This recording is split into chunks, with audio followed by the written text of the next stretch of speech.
here. Okay, I'm back and I'm going to talk to you about the raw glazing bit of the beakers. I've actually just force dried a couple of them with my hot air gun because I'm just so bored of waiting for them to dry. So I'll do the rest later, but I just thought let's just get the glazing bit done so you understand what's going on. So the reason that that it's okay to raw glaze these is because they don't have any sharp edges, okay, and they're not that fragile. So it's fine to raw glaze stuff that doesn't have any sharp bits or isn't really fragile. If it has sharp bits that you might want to refine a little bit after the bisque firing, then they will only get sharper if you stick glaze on them. Like I'm sure so many of you must have learned that the hard way a little bit when you do sgraffito on your pottery, and then you think that's fine, and then you get it bisque fired and then it's a bit sharp and you don't sand it because you just want to get it glazed and back in the kiln, and then when it comes back out from its glaze firing where you haven't sanded it off or you didn't rub off the little burrs, it's really, really sharp, so sharp that it would just cut you like a razor. Anyway, so sharp things and stuff that you need to deal with after bisque firing doesn't work for raw glazing. But anything that's smooth and that you can handle without it falling apart, there aren't any fragile bits sticking up out of it, is completely fine to raw glaze. So these are perfect, they're great. So the important thing with raw glazing is that you allow the clay to dry out quite a lot before you apply the glaze. And obviously it's a brush on glaze and it's not a dipping glaze, because you can't dip stuff when you raw glaze, because dipping glazes are much too liquidy, and also you wouldn't be able to safely kind of grasp your pot with a pair of whatchamacallem, the things that you grasp the pots with so that you can dip it into the glaze. Pints are kind of, I can't remember the name of the thing, but the metal thing, you put it on like that and then you dip the whole thing in, because your pot would probably break. So brush on glaze is the way forward. And also brush on glaze has within its component parts, its ingredients, a kind of binder, and that's really good because it just kind of sets to more like a sort of shell, like an eggshell finish, whereas a dipping glaze doesn't have any binders in it. So when it dries on the pot, it's almost like a powder just sitting there on the pot. But this is you can touch it and handle it and it doesn't really come off. It's more like an eggshelly kind of thing. It's got like a bindery, gluey sort of stuff in it, so that's why it kind of works really well as well.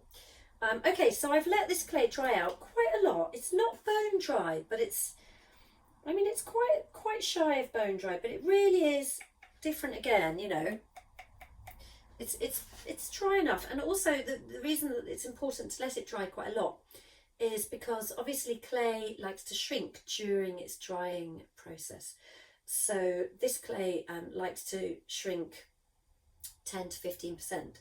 So it's done a bit of its shrinking. It has already started that whole process. It's amazing actually how much smaller it does get during the drying. So that's important, because if you're going to apply raw glaze, you don't want to apply it to like a really wet clay that then has to shrink, particularly with brush on glaze. I mean, obviously you can only do it with brush on glaze, because I was saying about it sort of setting a bit like an eggshell. What can happen if you apply it too quickly is that the pot underneath the glaze will sort of do a bit more shrinking, and the glaze will kind of sit there like an eggshell, in fact, and not shrink with the pot. So it will shrink with the pot a little bit. There is a bit of that happens, and that's fine. But if it's too much movement and there's too much shrinkage that still needs to happen, the glaze will just kind of stay here and the pot will shrink away from the glaze. If that happens, you have to just touch it up afterwards with a little bit more glaze. So it's not the end of the world, but you don't want to be going back to stuff. You just want to be getting your glaze on and then walking away knowing that it's going to be fine. All of this kind of going back over stuff is just a bad use of your time. Anyway, so this is dry enough. I've got my brush on glaze. Again, the floppy brush, the big mop head brush. I can hear Bertie snoring in the background. He's obviously fast asleep. So yeah, big mop brush. You want to get a nice even couple of coats on. You don't want like a small brush that you're going to have lots of line marks because you're brushing and brushing and brushing. You just want to get a nice big floppy brush and just slosh it around like a mop, and that will give you a much more even layer of glaze. So let's have a look. So I'm going to, obviously that is loads of glaze on this. I'm just going to take a little bit off, but I'm just going to go around the inside. I'll see if I can round the inside like that first, okay? And then I'm going to come up the side. So it's a bit like painting a wall, you know. Try not to do too many you know, sideways marks on a vertical surface, because then if it does dribble, the dribbles will show. I mean, this is a transparent glaze that I'm putting over white slip. So basically, if there are some drips or anything like that happening, it's not really going to show up that much because it's over a white slip. So basically, transparent glaze, if you put it on too thick and it dribbles, it often goes quite milky colour. So say for instance you were glazing on top of like a dark coloured slip or a dark clay, you know, you really do want to try and get it on nice and even and not too thick, because it often does, you know, come out a bit milky, and it looks awful when you've got like milky streaks running down. But this one actually doesn't go too milky. This is a great glaze, and it's really glossy and transparent. I love it. So I mean, you can see in there it's not actually that even. Can you see there's sort of like a couple of little areas that are a lot thicker? So I'm just going to go over that a minute and just give that a nice whoops. There we are.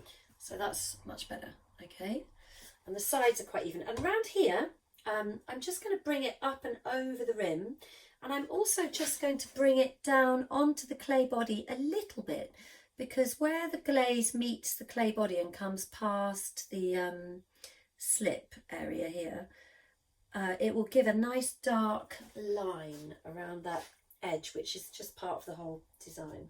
So I'm just going to slosh it on. I'm coming down past that slip line, and I'm holding it so that any drips are going to head that away and not that away, if you know what I mean. And I just want to get that rim. It's really important to get the rim really nice. You know, you want a nice fat layer of glaze around that rim. You know, you're going to be like putting it up to your lips, so it has to be, you know, super comfortable against your mouth. And so if, you know, you need to get a nice fat thick layer of glossy glaze right there, so that when you drink out of it, you know, it just feels lovely. That's really super important. Okay, so I'll leave that one. I just want to show you actually the difference between wet glaze, obviously that's shiny and wet, and this one has, it's been drying for a little bit, and you can see that it goes quite chalky and matte and very white looking, yeah? So this one's already had one layer, and I've dried it off a little bit again. So you need to put 2 layers of brush on glaze on, at least 2 nice thick even layers. But you must let your glaze dry in between coats. So you've got to let it go white and chalky, and so that you can touch it, it's fine. It's not going to, can you see it doesn't come off like a powder, like a dipping glaze. That's that kind of eggshell effect that I was talking about earlier on. So I'm just going to give this one its second layer. So I'm going to really just mop that in around the base and then drag it up the sides, turning my brush over. And you know, this has had time to dry. It's really, really important, that bit. And just a final little sloshing it on around that rim, getting that really nice and thick on the rim. Oops, spilling it on the floor. Coming around. There we go. That's nice. So I've got one little dribble, but I don't mind like a little bit of a dribble there, you know, because I know that will come out quite nice. That'll just be like a little bit extra of a dark line. So that's raw glazing. So basically that's had its 2 coats of thick slip inside on top of the clay. It's had its thin wash of slip on the outside, and now it's had its 2 layers of brush on glaze on the inside, just on top of all the slip, with no bisque firing in between at all. So now I'm going to leave that to dry out completely until it's bone dry, like you would anything, you know, going into the kiln. And then that just goes straight through on its firing. And that I'm going to fire these. I fire these to about what do I fire them to? 1140, with a little bit of a soak at top temperature, just to let that glaze really mature nicely, and we get a little bit more strength with the whole thing. You know, it's a good mid-range temperature. I love these mid-range temperatures. They work for so many things. They're really versatile. So that's what they're going to do. Yeah, that's the final step in the whole process of the beakers. And the next step is I better do a video of me unloading the kiln whenever that happens. They're not going to be fired for a few days, so you have to wait for that one. But anyway, there you go. Give it a go. Raw glazing. Honestly, you're going to love it. What is not to like? See you later.